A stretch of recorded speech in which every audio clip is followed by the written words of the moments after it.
Welcome your education number 1 চ্যানেলে সবাইকে স্বাগত। আজকে তোমাদের মূল বিষয় হচ্ছে আনিসুজ্জামান রচিত বাঙালির আত্মপরিচয় থেকে কিছু শর্ট প্রশ্ন করাবো। তোমাদের আগের দুটি ভিডিওতে শর্ট প্রশ্ন দেওয়া আছে, আজ তারপর থেকেই করানো হবে।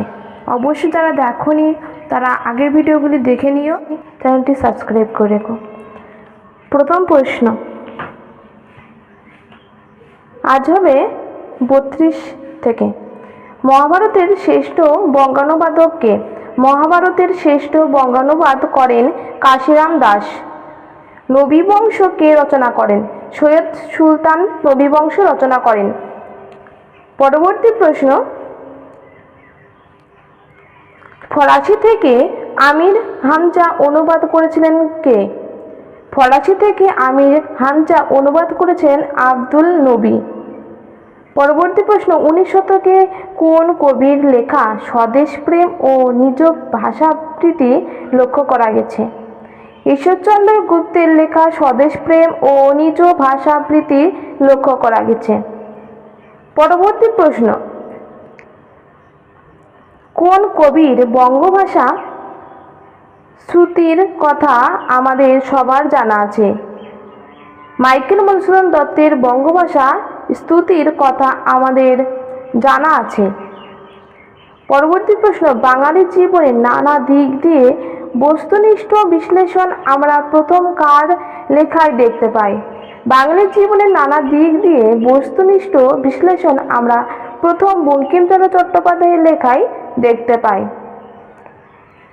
পরবর্তী প্রশ্ন এই আন্দোলনের প্রথম দিকে রবীন্দ্রনাথের পুরো ভাগে ছিলেন, এখানে কোন আন্দোলনের কথা বলা হয়েছে? কত খ্রিস্টাব্দে সেই আন্দোলন হয়েছিল? এখানে বঙ্গভঙ্গ বিরোধী আন্দোলনের কথা বলা হয়েছে। 1905 সালে এই আন্দোলন সংঘটিত হয়।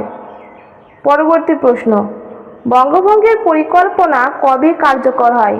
বঙ্গভঙ্গের পরিকল্পনা কার্যকর হয় 1905 থেকে 16 অক্টোবর। 1905 খ্রিস্টাব্দে 16 অক্টোবর।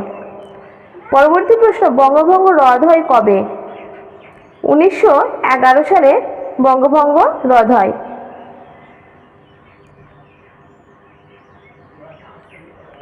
পরবর্তী প্রশ্ন শরৎচন্দ্র চট্টোপাধ্যায় কোন উপন্যাসে বাঙালিদের সঙ্গে মুসলমানদের ফুটবল খেলার কথা বলেছেন?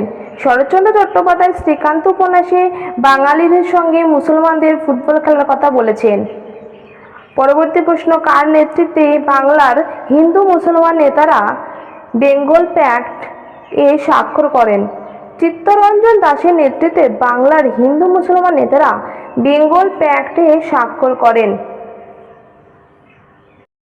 পরবর্তী প্রশ্ন বাংলায় কবে প্রথম মুসলমানদের মধ্যে বড় রকম দাঙ্গা হয়? 1926 সালে বাংলায় প্রথম হিন্দু মুসলমানের বড় রকম দাঙ্গা হয়। পরবর্তী প্রশ্ন মুসলিম লীগ লাহোর প্রস্তাব গ্রহণ করে কবে? 1940 সালে মুসলিম লীগ লাহোর প্রস্তাব গ্রহণ করেন। কারা ভারত ও পাকিস্তানের বাইরে স্বাধীন ও সার্বভৌম বাংলা প্রতিষ্ঠার চেষ্টা করেন?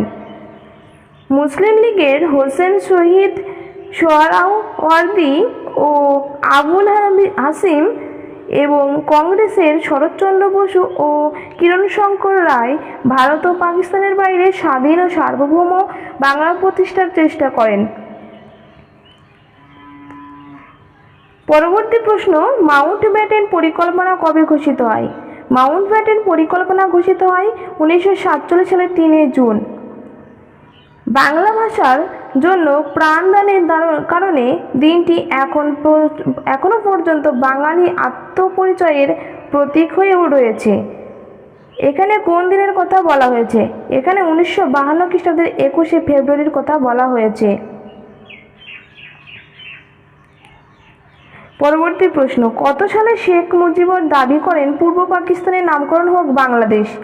1970 সালে শেখ মুজিবুর দাবি করেন পূর্ব পাকিস্তানের নামকরণ করেন বাংলাদেশ। এই প্রশ্নটি খুবই পরীক্ষায় আসে, তোমরা ভালো করে দেখে রেখো সবগুলি। পরবর্তী প্রশ্ন সরকারি দলের একজন সদস্য এই মর্মে সংশোধনী উত্থাপন করেন যে কি উত্থাপন করেন? বাংলাদেশের নাগরিকেরা বাঙালি নামে পরিচিত হবেন। পরবর্তী প্রশ্ন, কত সালে মুসলিম লীগের অধিবেশনে দ্বিজাতি তত্ত্বের ব্যাখ্যা দেওয়া হয়েছিল? এই প্রশ্নটি খুবই ভালো প্রশ্ন। 1940-এর দশকে মুসলিম লীগের অধিবেশনে দ্বিজাতি তত্ত্বের ব্যাখ্যা দেওয়া হয়েছিল। ভিডিওটি এখানে শেষ